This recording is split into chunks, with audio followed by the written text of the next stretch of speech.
बिल्कुल। आज इंदिरा गांधी नहर पे वन और अभ्यारण्यों पे मांगों पे चर्चा हुई है।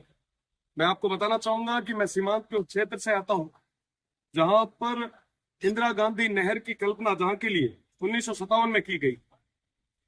1957 में जब इंदिरा गांधी नहर सिंचाई परियोजना की कल्पना की गई थी, तब ये सोचा गया था कि देश के आखिरी हिस्से तक हम पानी पहुंचाएंगे।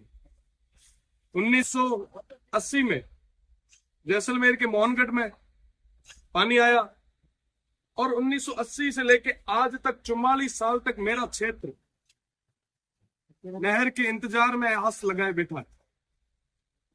प्रदेश की सरकार से मैं आप सभी के माध्यम से निवेदन करूंगा कि इंदिरा गांधी नहर परियोजना का जो एक्सटेंशन रुका हुआ है, आप जल्दी से जल्दी करवाएं ताकि सीमांत के उन लोगों को पानी मिल सके। आपको बताना चाहूंगा कि जैसलमेर के गुंजनगढ़ गांव के बाद में इसका एक्सटेंशन नहीं हुआ और सीमांत के उन लोगों की जो आजीविका है वो पशुपालन पे है। अगर वहां तक पानी पहुंचेगा तो वहां पे खेत खलिहान भी होंगे, किसानों की आय भी बढ़ेगी। और वो जो नहर है उसका एक्सटेंशन रुकने का जो मुख्य कारण है, वो मुख्य कारण डीएनपी है, डेजर्ट नेशनल पार्क।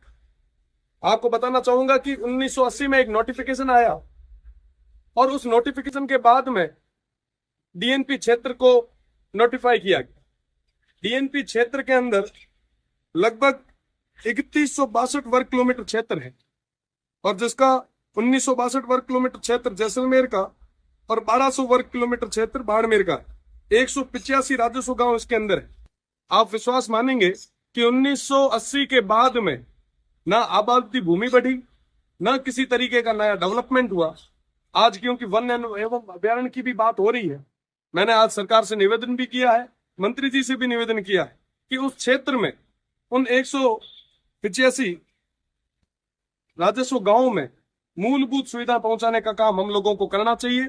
आप विश्वास मानेंगे कि अभी तक वहां के किसानों को किसी भी तरीके का केसीसी या ऋण उठाने की कोई सुविधा नहीं दी गई। वो ऋण नहीं उठा सकते, वो कोई लोन नहीं ले सकते, वो बेच नहीं सकते, वो किसी भी जमीन को हस्तांतरित नहीं कर सकते। कई सारी ऐसी समस्याएं आगे आ रही है। तो इन सब तमाम चीजों को मैंने आज माननीय मंत्री जी के सामने और प्रदेश की सरकार के सामने रखा है।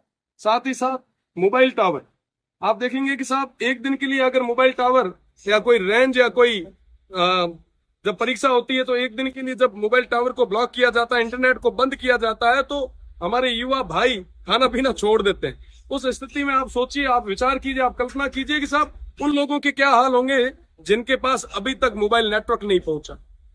लाइट की हम बात करें तो अभी सब हाहाकार मचा रहे हैं कि साहब हर जगह कटौती हो रही है। मैं मानता हूं साहब की कटौती हो रही है, पर आप देखें कि साहब उनके क्या हाल होंगे जो 75 साल से बिजली का इंतजार कर रहे हैं। हम पानी की बात करते हैं कि साहब एक दिन अगर शहर में पानी की सप्लाई ना हो तो लोग सड़कों पे आ जाते हैं। आप विचार करो, जहां तक आजादी के बाद तक जहां पर अभी तक पानी नहीं पहुंचा है उनके क्या हाल होंगे। वाकई स्थिति बहुत ही ज्यादा भयानक है। मैं कहना चाहूंगा मंत्री जी से भी, मैंने मंत्री जी से भी निवेदन भी किया कि एक बार आप आए और उस क्षेत्र को देखें। आप देखेंगे कि भारतमाला जैसा प्रोजेक्ट वहां पे जाके रुक गया। नर्मदा और इंदिरा गांधी नहर परियोजना का जो मिलाने का एक जो सपना था, वो मुझे लगता है कि सपना ही रह जाएगा। अगर हमने मजबूत इच्छा शक्ति के साथ काम नहीं किया तो परिवर्तन नहीं आ पाएगा। सब बड़ी भयानक स्थिति है उस क्षेत्र की। अगर कोई प्रसव समय में कोई हॉस्पिटल तक जाना भी चाहे तो दूर दराज तक कोई हॉस्पिटल नहीं है और रोडें भी नहीं। कई बार जच्चा और बच्चा दोनों की मृत्यु हो जाती है। वाकई स्थितियां बहुत खराब है। मैं आपको निवेदन करना चाहूंगा आपके चैनल के माध्यम से, मैं उन गांवों का नाम लेना चाहूंगा जिन गांवों का नाम इस राजधानी में आज तक किसी ने नहीं लिया। गडरा रोड आपको बता दूं कि सीमांत की आखिरी पंचायत समिति है और गडरा रोड से 1 किलोमीटर बाद इंटरनेशनल बॉर्डर शुरू हो जाता है।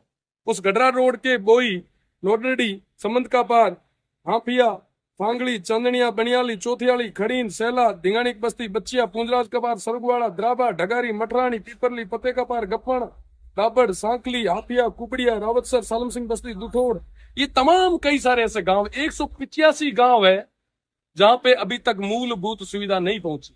हम बंद एसी के कमरे में सब तरीके की बातें कर लेते हैं, पर जरूरत है उन क्षेत्र को आगे तक ले जाने की। बिजली नहीं पहुंची, पेयजल नहीं है, आबादी भूमि नहीं है, किसी भी तरीके की कोई सुविधा नहीं पहुंची। तो वन एवं पर्यावरण की मांगों पे सबसे बड़ी मांग मुझे लगता है हमारी है।